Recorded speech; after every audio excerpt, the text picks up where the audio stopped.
जामवंत कितने शक्तिशाली थे, क्या वो आज भी जिंदा हैं?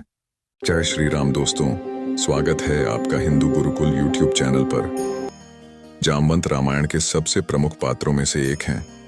हालांकि उनकी गिनती सप्त चिरंजीवियों में नहीं की जाती, किंतु वे भी एक चिरंजीवी ही थे जिन्होंने द्वापर युग में निर्वाण लिया। उनकी आयु अन्य सातों चिरंजीवियों से भी अधिक मानी जाती है। उनके जन्म के विषय में भी अलग अलग कथाएं प्रचलित हैं। एक कथा के अनुसार एक बार जब ब्रह्मा जी तप में लीन थे, उन्हें जमहाई आ गई और उससे ही प्रथम रक्ष यानी रीछ का जन्म हुआ।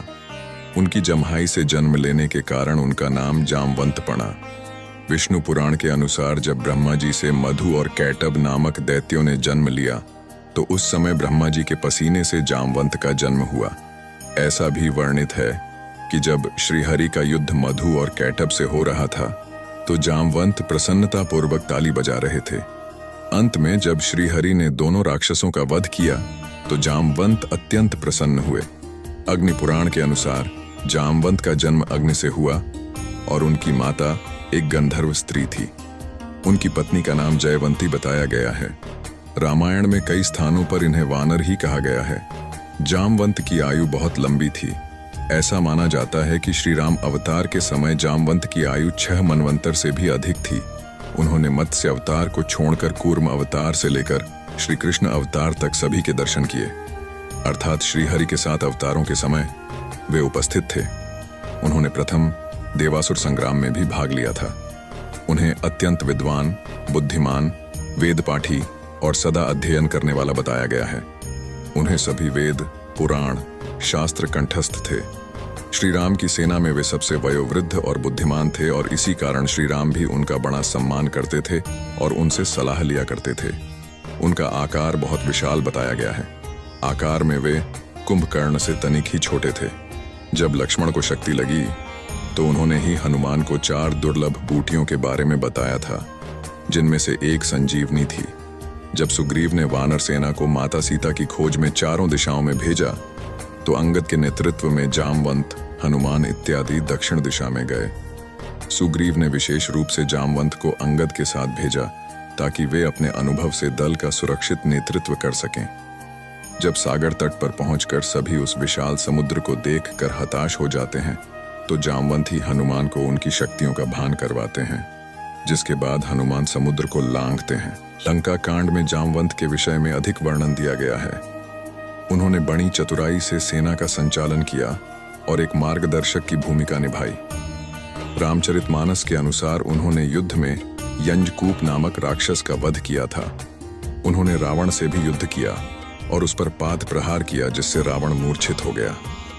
मेघनाद से भी उनके युद्ध का वर्णन है। जब मेघनाद की फेंकी शक्ति को उन्होंने हवा में ही पकड़कर उस पर ही छोड़ दिया। उसी युद्ध में जामवंत के प्रहारों से मेघनाद भी मूर्छित हो गया था। भागवत पुराण और विष्णु पुराण में जामवंत की शक्ति के विषय में बताया गया है। उनकी शक्ति 1 करोड़ सिंहों की शक्ति के बराबर कही गई है। रामचरितमानस के अनुसार जब वानर दल समुद्र पार करने परामर्श कर रहा था, तब सभी अपनी अपनी क्षमता द्वारा उस समुद्र को पार करने की बात कर रहे थे। उस समय सबने जामवंत से ये प्रार्थना की कि सबसे बड़े होने के कारण वही उस समुद्र को पार करने का कोई उपाय बताएं। तब जामवंत ने सबको अपने बल के बारे में बताया। जामवंत ने कहा कि इस समय मैं अत्यंत बूढ़ा हो गया हूँ, फिर भी मैं एक बार में 90 योजन तक जा सकता हूँ। जब मैं युवा था तो मैंने समुद्र मंथन देखा था। उस समय मुझ में इतना बल था कि देवों और दैत्यों के थक जाने पर मैंने अकेले ही पूरे मंदराचल पर्वत को घुमा दिया था। उसे देखकर स्वयं मेरे पिता ब्रह्मा ने मेरी प्रशंसा की थी। जब श्रीहरि ने वामन अवतार लिया और दैत्यराज बलि के पास आए, तब मैं वहीं था। जब उन्होंने बलि द्वारा दी गई 3 पग भूमि को नापने के लिए अपना विराट स्वरूप लिया, तब उस समय मैंने केवल 7 क्षणों में भगवान वामन सहित पृथ्वी की 7 परिक्रमा कर डाली। जब मैं परिक्रमा कर वापस लौटा, तब तक भगवान वामन दैत्यराज बलि को पूरी तरह बांध भी नहीं पाए थे। कहीं कहीं उनके द्वारा पृथ्वी की 21 परिक्रमा करने के बारे में लिखा गया है। ये सुनकर सबने पूछा कि आप इतने शक्तिशाली थे तो आपका बल क्षीण कैसे हो गया। इस पर जामवंत बताते हैं कि भगवान वामन के पृथ्वी को नापते समय जब मैं अत्यंत तीव्र वेग से उनकी परिक्रमा कर रहा था, तो अंतिम परिक्रमा के समय मेरे पैर के अंगूठे का नाखून महामेरु पर्वत से छू गया, जिससे उसका शिखर खंडित हो गया। इसे मेरु ने अपना अपमान माना और मुझे मेरे बल के क्षीण हो जाने का श्राप दे दिया। ऐसा माना जाता है कि जामवंत ने ही जामथुन नगर बसाया था, जो आज मध्य प्रदेश के रतलाम जिले में है।